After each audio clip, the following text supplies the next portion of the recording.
been asked to tell you something about ClimateScan. I think a lot of people already have been introduced to it. Who knows? So that's about half of it. Okay. So what I would like to do quite quickly, because I'm the last speaker on the program, as you can see, maybe first introduce myself. I'm Floris Bogaert. I'm working at the Applied University of Rotterdam, but I also, so Rotterdam of course, I also work in Groningen, a place famous for earthquakes. I think that's one of the topics tomorrow, for example, in that region. I'm also a consultant at TAU. I have my PhD in Delft. So most of my work is basically based in the lower part of the Netherlands. So if the dikes will break, I will be out of my job, so to say. So why do I have different jobs in Groningen and Rotterdam? They have one thing in common, that the global center of adaptation is based up there. And one of the tasks of the global organization is that we are a solution broker. So I would like to show you some of the solutions that have been implemented in Rotterdam that you can see. And I hope that inspires you to get even more ideas, as Tanya already mentioned. So I just want to show you how you can find these solutions. And also your new ideas, how can you map them? How can we share them to the world? For example, Indonesia is going to speak tomorrow. So they also use ClimateScan. They're great stuff to see in Indonesia. If you're in Indonesia, where can you find these solutions? So that's something I want to briefly talk about. So where to find solutions, how to map solutions, where to have more info is basically on ClimateScan. So first, maybe stress, I'm a water technical engineer from Delft. So mainly talking about water-related issues. So floodings, as in Switzerland, all over the world, we have a lot of floodings that look like this. Also, we have drought and heat stress. Heat stress, some funny pictures of people going to the beach. Doesn't sound like a problem, but of course, a couple of years ago with a heat wave, thousands of people died because they're not adapted to heat waves for several weeks, for example. So it's a climate adaptation issue. Water quality issues. We have subsidence. The sea level goes up, but our land goes down. Some regions more than a couple of centimeters a year. So you can see that in 100 years we would have 1 meter or even more difference on this level. You can see that if you go to Amsterdam, another great city. This is the Vondelpark. You can see this statue. It's on a hill, one of the hills we have in the Netherlands. It's quite flat, but actually it's not a hill. It's founded on poles. So this is one of the structures that doesn't subside. As you can see here, it's 1.5 meter difference between the land, and that's the land subsiding. So you can see that in the landscape if you pay attention to that. So, and of course, drought. The last summer, one of the driest summers that we had, disrupting sea travel or ship, etc. So, and of course to agriculture. So a lot of challenges that we face in the city as Rotterdam, but all over the world. So how's the future going to look like? This is one of the pictures that might be terrifying, but it's one of the solutions, of course. But in Rotterdam, there are also other solutions. Floating urbanization. As you can see this building in Rotterdam. Who has seen this building, Floating Pavilion? A couple of them, yeah, okay. So I'm going to explain you where to find it. One of the strategies that is from Rotterdam is build new floating cities. And that's not future, that's not science fiction. It's actually being built in French Polynesia, as you can see here, and this is the scale model. So, and this is one of the structures that is in Rotterdam. There are about 40 locations all over the Netherlands where you can find floating urbanization, so houses. And I don't mean the beautiful houseboats that we find in all the cities in the Netherlands that have canals, but these are really urbanization. So that's one of the solutions, which is a bit out of the box that you can find here. And what I want to show you basically is where to find it. So you're going to go all over the place in the next couple of weeks. So if you want to see solutions like that, I want to give you a tool to basically see where those solutions are, so you can visit them, you can experience them, you can have more ideas about it, because it's better to maybe use ideas that are good and make them even better. So, and that's one of the out of the box, of course, but being more realistic maybe, if we talk or see by cities, and also being mentioned by Marlies, is greening the city is quite a challenge. If we see Manhattan, when Koolhaas talked about it, you know, this is the green in that city. It's very focused. So what we try with Rotterdam and other cities is to spread that green around the city, making corridors, and that's a big challenge in urban dense areas. So because if you see these trees, well, they don't have a lot of room, as you can see. They grow. We don't give nature a lot of chances with pavement, for example. We try to seal all the pavement in the city. There's no room anymore for water to go into the ground or for green. And we try to mitigate these effects by a lot of well, great visual aspects that you can see here. So open up these pavements, for example, and see if we can use green for more multifunctional purposes. And I hope you have a lot of ideas these weeks to support this. So, and of course, there are a lot of great solutions all over the world. This is some housing districts on top of buildings in China. This is one of the biggest living wall in Spain, so to say. These are houses in Thailand that are totally autarkic. So basically all water that comes in will be used in those houses. So I think that's quite inspirational. And of course there are many more examples as you can see. Maybe I want to highlight this one.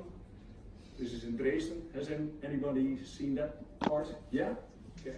This is actually to maybe focus on this one because basically you're more on the arty side than me as a technical person. This is a house where the water, when it rains, the water goes through these pipes and makes music. And every stormwater event is different, so every time there's new music. I don't want to live in that building or sleep in that building, but if you go to that building, there are a lot of people that would make YouTube videos on how it sounds. And I think that's new, that's making water attractive in the city, and I hope these ideas like this will be presented in this week. So, as we mentioned, I'm not going to show you a lot of ideas, I'm going to show you solutions where to find them. Because there are 3,001 solutions, so to say, as you can see here. But the only thing you have to know that when you're in Rotterdam, where can I find the cubic homes? Where can I find water squares? Where can I find these structures? Well, one way to look at it is books, has been mentioned as well. But books don't relate mostly to a young generation. So what we find is we try to have tools that are interactive. That's one of the means of our Erasmus strategic partnership as well. How can we relate to these topics? How can we share and be interactive on this one? And one of them is ClimateScan, where I'm going to talk more about it. Of course, there's serious game of augmented reality and a lot of solutions that you can find. ClimateScan is an open source platform with more than 3,001 solutions all over the world, where you can map your solutions and you can find solutions. So a solution broker, so to say. You have a map where you can visit certain areas as Rotterdam. There are a lot of people visiting from all over the world, and within 2 years we have more than 10,000 visitors, more than a couple of hundred people uploading different categories, as you can see here. So there's the green roofs, as been showed, constructed wetlands, bioswales, floating urbanization all over the world. So not only in Rotterdam, what I showed, but also in Indonesia, for example. So you can find a lot of categories, and even you can add your categories to this website. And actually there's already a category called sketchcity. So you can use that if you find something where you have a great idea, you want to pinpoint to the location, please put that in that category. We can show that, for example, on Friday, we have a digital map. Because if you have a category like water squares, for example, we show, there was one, I will show you a picture later on as well, but if you press it in that category, you see about 10 water squares all over the Netherlands. Rotterdam was the first, but it's spread out actually to other international cities as well. So you can visit them, you can experience them. There are actually about 4 in Rotterdam already now. So this is how you can keep track of specific categories or organizations. So how to use it? If you've not used it, you can find www.climatescan.nl. You can join us, in this case, you can log on if you already have your info. So basically you register, you just fill in a name, email address, the country where you're from, and you make up a password. It doesn't have to be an existing email address. Don't be afraid, there's going to be a lot of commercials. You can just make something up. It's just to log in or use the app in this case. So after registration, there's no commission granting you access or something. You can start immediately, as you can see. So to put up a new project, because everyone can see, of course, every project, it's open source. Put up new project, you go to projects, you go to new project, and then you get this screen, and basically it shows themselves. You make a title, you can pinpoint the location on the map as this, then it will give you the GPS coordinates, also in the app. You make a summary, or just put one word, and then you do add project, and that's it. And after that you can point files, videos, mostly YouTube links, for example, add images, website links, so you can basically show everything on top of this. So more effectively is the app, which you can freely download in the App Store, or for Android as well. It's this one, ClimateScan. Gives the same name, gives a description, you find your categories, so one of them is sketchcity. Push GPS so it knows where you are. You can push some pictures to it as well. Save project, and it's loaded. So it's quite simple. So we hope to see some nice projects here, but also, of course, I saw already some uploads from Koer and Bern and other places in the world, of course, but it was very inspiring. I'm not going to show them in 15 minutes, but it's quite nice to visit. So what you can see sometimes in the urban area with water squares, there are people doing this. So that's uploading to ClimateScan, for example, or enjoying some of the information, because in the field you can push use GPS, and then it knows where you are, and then you can see in the street behind me there's a water square, or the floating pavilion is very nearby, so you can visit it. So you can make your own tour, so to say, in this case. Some people take it quite seriously, as you see here. This is Thomas Klomp from Municipality Hoogeveen. It has about 100 points, and that's a very small municipality. As you can see, he gets into dangerous and weird positions and uploads them, and then presents them at the national conferences in this case. So that's a form of knowledge sharing, which you can see. So a lot of projects that you could find. The Netherlands is over 1,500 points now, so it's quite dense populated with climate adaptation measures in this case. Solutions, but also problem areas. If you see a problem, you can put it as well, and municipalities will look for it. So just to give you the last examples, floating urbanization, I showed you, water squares. Well, this is how you can find the floating pavilion, for example, so you know it's here, near the Kop van Zuid, so it's quite easy to visit. It's behind the buildings of the municipality, for example. This is the water square, very easy to find. There are only 10 in the Netherlands, so and this is how it looks when it's fully immersed as a storage. It's quite an example. Some examples of top views on ClimateScan, so above 10,000 a year. Sometimes they're very simple. This is, for example, a street without urban drainage, so without pipes. It's just a street which is declined, so the water would flow from that street to water, which is quite special in the Netherlands because it's flat. So, and this is quite popular now because when you tint it, you don't need to put in the pipes, so it's quite cheap in maintenance and everything. So, and these are Zuidas in Amsterdam, for example. It's within people's gardens actually, or the public area, where they made a lot of rain gardens, for example. So sometimes they're really small. It doesn't have to be big, like floating urbanization or anything, but sometimes small solutions are the most popular. Also, a lot of information you can find on do they actually work. Like a swale or thermal pavement. This is in Rotterdam, thermal pavement.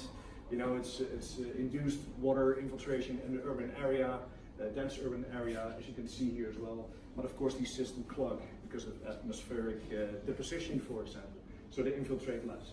So you can find a lot of videos on how do they work. Videos on time lapse on how fast the water will infiltrate, for example. And these bioswales, quite simple. We flood them, we make scientific papers about it. So, and there you can find also on ClimateScan. And there's a Twitter account as well. So if you find something fun, please add ClimateScan and it will be retweeted to all the followers in this case. So. A lot of examples, quite fast. But I think the most important thing is that you know where to find them or how to map them. I showed them here. I will send you this presentation as well, so you can find it on this case. So actually, in this 15 minutes, I hope you're good to go in this case. So, as been said, I hope you will map a lot of solutions, because we share the challenges that I show. I hope we can share the solutions. ClimateScan, of course, everything is on there, so you don't need a handout. Also, maybe fun to see Climate Cafe, SketchCity, Rotterdam.